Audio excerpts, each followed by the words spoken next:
Hello प्यारे साथियों, नमस्कार। स्वागत है आपको अपना चैनल प्रियांशी ऑनलाइन क्लासेज में। दोस्तों, आज हम लोग पढ़ने वाले हैं सबसे फर्स्ट, जो कि हमारा सामाजिक, आर्थिक एवं राजनीतिक जीवन का पहला चैप्टर है, लोकतंत्र में समानता, जो कि आज हम लोग शुरू कर रहे हैं। तो आप अपनी उसी नई एनर्जी के साथ एक कॉपी कलम के साथ बैठेंगे और पूरा का पूरा क्वेश्चन आंसर को करते जाएंगे। जो आपका ये चैप्टर है ना, इस चैप्टर को पूरा का पूरा हम लोग करने वाले हैं। जितना भी क्वेश्चन आंसर है, चाहे आपका ये क्वेश्चन आंसर हो, चाहे आपका ये क्वेश्चन आंसर हो, चाहे आपका ये क्वेश्चन आंसर हो, या आपका यहाँ वाला क्वेश्चन आंसर हो, ये वाला हो, या आपका पूरा का पूरा संपूर्ण क्वेश्चन ये हो, या आपका लास्ट का क्वेश्चन आंसर हो, यानी कि पूरा का पूरा क्वेश्चन आंसर मैं आपको अभी करके दिखाने वाला हूँ, देने वाला हूँ। तो आप फटाक से अपना कॉपी कलम निकाल लें और हमारे साथ आप लग जाएं क्वेश्चन आंसर को सॉल्व करने के लिए। इस तरह से आपको संपूर्ण क्वेश्चन आंसर कहीं नहीं मिलने वाला है, सभी लास्ट का सिर्फ क्वेश्चन आंसर बताएगा, जो कि उससे बेस्ट क्वेश्चन आंसर यहाँ है, जो कि आप बिना किताब पढ़े हुए यहाँ से आप अच्छी तरह से समझ सकते हैं और अच्छी जानकारी ले सकते हैं। दोस्त, आपके पास जानकारी होना बहुत ज़रूरी है। जानकारी होगा तो आप बहुत ही बेहतर कर पाएंगे, क्योंकि यहाँ आपको दिखाई दे रहा हो पूरा का पूरा क्वेश्चन आंसर को मैं आपको लिख करके आपके लिए लेकर आया हूँ इस तरह से, इसीलिए आप सटीक आंसर यहाँ से मिलने वाला है। लिखा हुआ है, बाल संसद के लिए चुनाव करवाना क्यों जरूरी है। तो कहेंगे बाल संसद के लिए, सॉरी यहाँ से नहीं है, क्वेश्चन यहाँ से है, ठीक है। क्वेश्चन यहाँ से है, वोट देने का अधिकार किसे कहते हैं, किसे है। तो कहेंगे वोट देने का अधिकार किसे है। तो चलिए मैं आपको लेके चलता हूँ आंसर की तरफ। तो कहेंगे वोट देने का अधिकार उस व्यक्ति को है जो पहला है भारत का नागरिक हो, दूसरा जिसका उम्र 18 वर्ष या उससे अधिक हो, तीसरा जिसका फोटो पहचान पत्र एक हो, ठीक है। दूसरा क्वेश्चन लिखा हुआ है, कतार में खड़े होकर क्या पूनम को समानता का अनुभव हो रहा है, कैसे। तो कहेंगे कतार में खड़े होकर निश्चित रूप से पूनम को समानता का अनुभव हो रहा है, क्योंकि वहाँ जो पहले आता है वह आगे लगता है, कोई जाति पाति ऊंच नीच का भाव नहीं है। उम्मीद है कि पूरा का पूरा आपको समझ में आ रहा होगा। तीसरा क्वेश्चन की तरफ चलते हैं। तीसरा क्वेश्चन क्या लिखा हुआ है, वोट देने के अधिकार में क्या आपके काम, शिक्षा, पैसे या धर्म का कोई फर्क पड़ता है। तो कहेंगे नहीं, यानी कि वोट देने में हमें किसी भी प्रकार का कोई फर्क नहीं पड़ता है, क्योंकि हम जो चुनते हैं अपनी मत से किसी एक व्यक्ति को चुनते हैं जो हमारे हित के लिए सही होता है। फोटो पहचान पत्र की ज़रूरत और कहाँ कहाँ पड़ती है। तो कहेंगे फोटो पहचान पत्र की ज़रूरत राशन कार्ड बनाने में, गैस सिलेंडर लेने में, मोबाइल लेने में, टिकट बनाने में, इस तरह से और भी चीज़ें हैं जहाँ आपको ज़रूरत पड़ती होगी। नेक्स्ट अगला क्वेश्चन की तरफ चलते हैं, जो कि 2 नंबर का पेज नंबर का था, वो आपका पूरा क्वेश्चन हो चुका है। अब देखिए पेज नंबर 3 के नीचे में जो क्वेश्चन आंसर है, इस क्वेश्चन को देखेंगे। लिखा हुआ है, अब तक रामा स्कूल क्यों नहीं गई।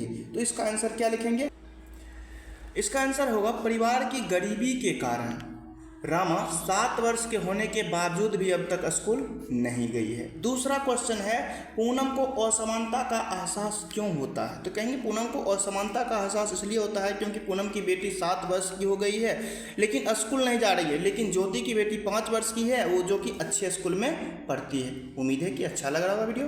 तीसरा क्वेश्चन, आपके आसपास किस किस प्रकार के स्कूल है। तो कहेंगे हमारे आसपास पहला आंगनवाड़ी, जो कि छोटे बच्चे जाते हैं, उसके बाद कुछ प्राइवेट स्कूल है जहाँ अच्छी पढ़ाई होती है, तथा सरकारी स्कूल जो कि उतनी अच्छी व्यवस्था नहीं है और पढ़ाई भी नहीं है, क्योंकि वहाँ पे जो है लापरवाही के साथ पढ़ाई होती है और सभी कुछ लापरवाही के साथ चलती है। चौथा क्वेश्चन, क्या स्कूल आप किसे, यानी अच्छा स्कूल आप किसे कहेंगे। तो कहेंगे अच्छा स्कूल हम उसे कहेंगे जिसमें समय से स्कूल खुलता हो, शिक्षक और विद्यार्थी समय पर पहुंचता हो, दिनचर्या के अनुसार पढ़ाई होता हो, यानी रूटीन के अनुसार पढ़ाई होता हो, और अच्छे माध्यम भोजन मिलते हो, यानी कि यहाँ पर जो है मिड डे मील भोजन जो है हमारा वो सही मिलता हो, ठीक है। नेक्स्ट अगला क्वेश्चन, यानी कि ये जो आपका 4 क्वेश्चन था, ये भी आपका संपूर्ण हो चुका है। अब चलते हैं पेज नंबर, एक क्वेश्चन और आपका है, एक क्वेश्चन और लिखा हुआ है, अच्छा हो गया। अब जो है अगला पेज नंबर 4 में जो है, पेज नंबर 4 का जो है उसका क्वेश्चन आंसर मैं आपको करवाता हूँ। बाल संसद के लिए चुनाव करवाना क्यों जरूरी है। चलिए ये मैं डायरेक्टली लिखा हुआ हूँ, डायरेक्ट वहीं से आपको दिखाता हूँ। तो कहेंगे बाल संसद के लिए चुनाव करवाना इसलिए जरूरी है कि छात्रों में जागरूकता की विकास हो, चुनाव के महत्व को समझ सके, ठीक है। यदि शिक्षक द्वारा प्रतिनिधि मनोनीत कर दिया जाए तो क्या फर्क पड़ता है, क्या फर्क पड़ेगा? तो कहेंगे कि यदि शिक्षक द्वारा प्रतिनिधि मनोनीत कर दिया जाए तो छात्रों में उत्तरदायित्व की भावना का विकास नहीं नहीं होता है। मनोनीत छात्रों में घमंड की भावना आ जाएगी। जैसे मान लीजिए आप ही जो हैं आपको नहीं चुनेंगे और दूसरे किसी विद्यार्थी को चुन लेंगे तो क्या लगेगा आपको लगेगा कि सर उसको ज़्यादा मानते हैं और मुझे नहीं मानते हैं। तो इस तरह से वह सही नहीं है। अगला लिखा हुआ है, क्या चुनाव प्रक्रिया में एक व्यक्ति एक मत के सिद्धांत का प्रयोग हुआ है? कहेंगे हाँ, क्योंकि एक छात्र ने एक वोट दिया है। अगला क्वेश्चन, एक मत से क्या लाभ है? तो कहेंगे एक व्यक्ति एक मत के नियम से लाभ है कि इसमें समानता का एहसास होता है। उम्मीद है कि बहुत ही अच्छी तरह से आप समझ गए होंगे। और 5वां नंबर क्वेश्चन इसमें दिखा देते हैं हमको, जो कि नहीं लिखे हुए हैं, आप देख सकते हैं। आपके विद्यालय में बाल संसद में क्या काम किया है और क्या कर सकती है? तो कहेंगे बाल संसद में क्या होता है कि एक व्यक्ति को मॉनिटर बना दिया जाता है, वह जिसको कहेगा वह उस प्रकार से काम करेगा, है ना। तो इस प्रकार से आपके भी स्कूल में होते होंगे, कोई मॉनिटर होगा, वह जैसे कहते हैं उस अनुसार से करना पड़ता है, वो भी करता है, आपको भी करने के लिए कहता है। एक भाईचारे के साथ सभी लोग रहते हैं।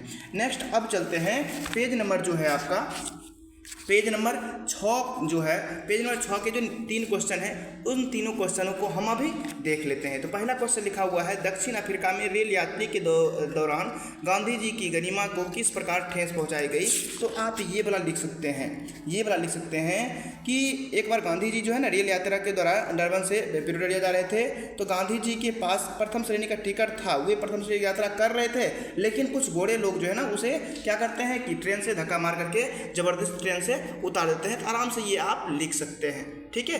चलिए नेक्स्ट क्वेश्चन देखते हैं। अगला क्वेश्चन में क्या कह रहा है? अगला क्वेश्चन में लिखा हुआ है, आप बीती के लेखक को अपनी संबंध में यहाँ किन बातों का ठेस पहुँचता है? तो कहेंगे ये है कि आप बीती, मैं एक विवाह समारोह में शामिल होने के लिए निकट के एक संबंधी के यहाँ गया था। उसका परिवार आर्थिक रूप से काफ़ी धनी मनी था, है ना, काफ़ी संपन्न था।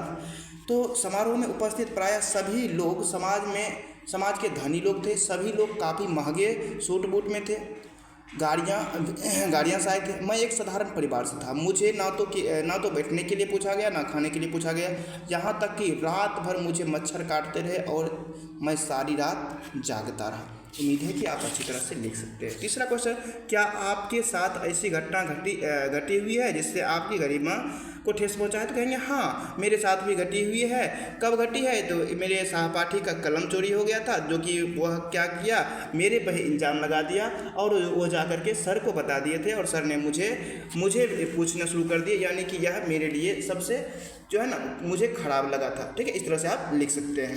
अब चलते हैं, यहाँ से क्वेश्चन आंसर कुछ और दिया हुआ है जो कि पेज नंबर 8 में दिया हुआ है। इसमें यही है कि क्वेश्चन बहुत ज़्यादा दिया हुआ है। माध्याह्न भोजन योजना का उद्देश्य क्या है? तो कहेंगे माध्याह्न भोजन योजना का उद्देश्य है कि गरीब बच्चे भी भोजन के लालच में विद्यालय से जुड़े और पढ़ सके। दूसरा क्वेश्चन, माध्याह्न भोजन और विद्यालय से संबंधित अंशों से समानताएं दर्शाने वाले वाक्य चुनें और लिखें। तो कहेंगे माध्याह्न भोजन योजना छात्रों को भोजन तो मिलता ही है, साथ ही साथ कोई भी जाति धर्म के हो एक साथ बैठ करके वो क्या करते हैं, खाना खाते हैं, ठीक है। इस तरह से आप आसानी से लिख लिए होंगे। अब चलते हैं जो हमारा अभ्यास का क्वेश्चन आंसर है उस अभ्यास की तरफ। लिखा हुआ है कि आपके आस पड़ोस में समानता एवं असमानता दर्शाने वाले किन्हीं 3 विभागों को लिखें। ये आपको मैं लिख दिया हूँ। समानता में लिखेंगे फोटो पहचान बनाने में, वोट डालने में, माध्यम भोजन करने में, जो कि आपके स्कूल में सभी जाति के धर्म के लोग एक साथ बैठ खाते होंगे। और समानता के बाद क्या है, भोज में, जैसे भोज में देखते होंगे जो नीचे जाति के लोग होता है वो अलग बैठाता है, अरे तो उधर बैठो, ऐसे करके लोग उसको अलग बैठाते हैं, जो कि सही नहीं है। दूसरा, सार्वजनिक पूजा पाठ में जो नीच जाति के लोग होते हैं उससे क्या करते हैं, नहीं पहले अच्छे जो ब्राह्मण हैं वो लोग पूजा करेंगे, उसके बाद तब जो निम्न जाति के लोग हैं वो करेंगे कुएं से पानी भरने में। इस तरह से अभी भी बहुत जगह पर ऐसी प्रचलन चल रही है जो कि सही नहीं है। क्या आपने कभी किसी के साथ असमान व्यवहार किया है? यदि हाँ तो कब किया है? कहेंगे नहीं, मैंने किसी के साथ कोई असमान व्यवहार नहीं किया है। तीसरा क्वेश्चन, क्या आपको किसी के व्यवहार से ठेस पहुंची है? तो कहेंगे क्या आपको किसी के व्यवहार से ठेस पहुंची है? तो कहेंगे नहीं, मुझे किसी के व्यवहार से ठेस नहीं पहुंची है। और चौथा क्वेश्चन है, क्या आप यदि आप रोजा पार्क्स की जगह दक्षिण अफ्रीका में होते तो क्या करते? तो कहेंगे मैं भी वही करता जो रोजा पार्क्स ने किया था। 5वां क्वेश्चन, क्या कभी आपने पंक्ति में खड़े लोगों से बाद में आने के बावजूद आने वालों का आगे होने का प्रयास किया है? यदि हाँ तो क्या, हाँ तो क्यों? कहेंगे नहीं, क्योंकि यह नियम का क्या है, अनुकूल है, जो कि नियम का उल्लंघन करता है। असमानता के कई रूप हैं, यह कैसे कह सकते हैं? कहेंगे असमानता के कई रूप है, यह कह सकते हैं कि जाति, जैसे क्या क्या चीज़ असमानता है, जैसे जाति के रूप में, कहेंगे वह उच्च जाति के हैं, वे ब्राह्मण हैं, ये शूद्र हैं, इस तरह से अलग अलग जाति के लोग बोलते हैं। दूसरा, धन बल के रूप में, किसी के पास अच्छा धन होता है तो अपना बबगड़ी दिखाता है, बलवान कहलाता है। पद के रूप में, कोई मान लो सरकारी नौकरी है तो वो अपना एक रुआब दिखाता है, और जो किसान है उसको कुछ बूझता नहीं है, यानी कि वो उसे नीचे दिखाता है। इस तरह से उम्मीद है कि आपको पूरा का पूरा वीडियो समझ में आ गया होगा। यदि अच्छा लगा हो, आपके लिए इतना कुछ मेहनत हुआ है, तो प्लीज़ आप हमारे चैनल को सब्सक्राइब कर लें, वीडियो को लाइक कर दें। फिर मिलते हैं दूसरे चैप्टर में, फिर मिलते हैं। थैंक यू, धन्यवाद।